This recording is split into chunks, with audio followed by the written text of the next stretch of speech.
Ay nagaan siniif haa ta'u hordoftoota hamboo YouTube akkam jirtu fayyaa keessanii jirtu nagaadha. Baga jiraattaniin isiniin jedha hordoftoota hamboo YouTube warreen taane subscribe, share, like gochuudhaan hordoftoota hamboo YouTube ta'a. Maatii hamboo YouTube immoo warri taatan like fi like gochuu, share gochuu hin dagatinaa viidiyoo keenya comment gochuu hin dagatinaa siniin jedha. Egaa kanatti aansuudhaan Abrahaam sinii fidee dhufne jechuudha. Abrahaamii jaarsa wardaan sinii fidee dhufe jechuudha hordoftoota koo. Egaa jaarsa wardaa maaliif nu fidee dhufte jechuun keessanii inafu. Egaa jaarsa wardaa kunoo akkanatti gaa jaarsa wardaa fi Sumayyaati jechuudha. Kunoo akkanatti ishiin tokko gaa waan ishiin godhaa jirtu hordoftoota kiyyan argitu. Egaa biyya keenya keessatti waan akkanaafaatu baay'ate gaamma waan inni waa baraaru akka amantaa keessanitti du'aayii godhaa malee kanafaa baay'atee jira jechuudha biyya keenya keessatti. Amma gaa Abrahaamiin owwallaalchiftee kunoo akkanatti owwallaalchiftee jechuudha baala waan ta'eetiin rurrukutaa jirte jechuudha hordoftoota kiyya.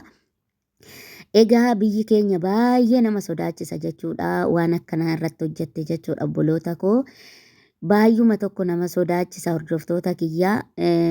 Egaa kanaan dura viidiyoo ishiin Abrahaam irraa waraabdee otoo sagaagalummaa haraama waliin dalagduu waraabdee wardaa fi Sumayyaatti kennite jechuudha. Wardaa fi Sumayyaatti kennite isaan immoo sooshaal miidiyaa gubbaa oolchan jechuudha hordoftoota kiyya.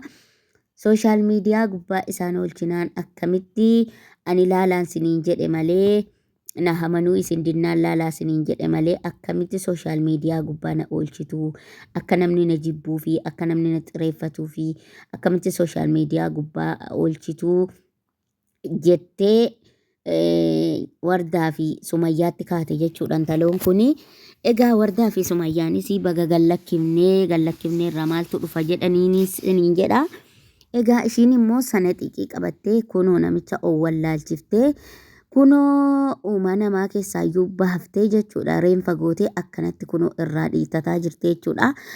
Hordoftoota koo biyya keenya sana keessatti biyya seerri jiru keessatti namni tokko nama tokko baqqaa jaanjessee akkana gochuunsaa hedduu tokko nama gaddisiisa jechuudha. Hedduu tokko baay'ima tokko nama gaddisiisa.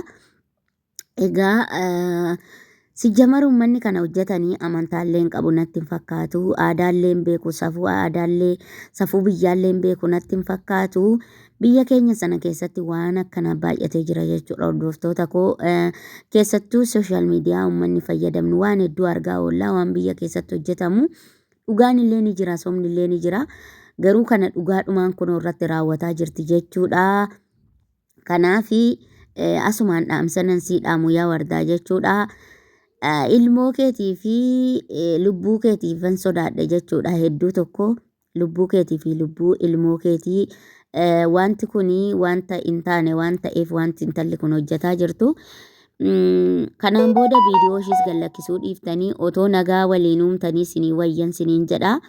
Yookaan immoo gara seeraatti deemtanii seeraan iyyattanii seeraan qabsiifachuudhaan intala kana. Maaliifi kanarraa namicha guddaa kan akkana gootee jiksitee ciibsitee jirtu isin immoo shamarran dubartiidha siniin dhiiftuun siniin jedha. Egaa hordoftoota keenya isinillee yaada qabdan koomentii barreessaa fi wardaadhaan siniin jedha. Baay'ee nama gaddisiisa jechuudha waan ishiin irratti gootee jirtu kuni. Egaa namni har'aan kana namatti siqanii jiraachuun nama faana jiraachuun hedduu tokko nama sodaachiseera hordoftoota kiyya. Intalli kuni waan kana irratti gootee jechuudha. Owwallaalchiftee kunoo akka ajaa'ibaa gootee jirti jechuudha. Akka ajaa'ibaa namicha gootee jirti. Owwallaalchiftee siniin jedha hordoftoota kiyyaa. Waan akkanaa gaa baay'atee jira waan ta'eefi kanaaf akka amantaa keessaniitti du'aayii godhaan siniin jedha. Wardaadha immoo koomentii barreessaadha. Wardaa fi Sumayyaadha koomentii barreessaan siniin jedha. Yaada keessan hamboo YouTube jalatti kaawwadhaan siniin jedha. Ani immoo koomentii isin kennitaniin illee viidiyoo hojjedhee fi dhaamsa wardaadhaan nan dabarsa. Akkasin siniin jedha hordoftoota hamboo YouTube uummata qashtiidha. Isinii uummata jaalalaa, uummata fiqirii. Asumaan warri YouTube koo subscribe hin goones subscribe godhaa na hordofaa. Viidiyoo keenya like godhaa siniin jedhaa hordoftoota kiyya. Egaa baay'uma tokko nama sodaachisaati jiruuni baay'uma tokko jechuudha kan inni nama sodaachisu. Maaliif namni namatti bineensa ta'uun baay'uma barbaachisu.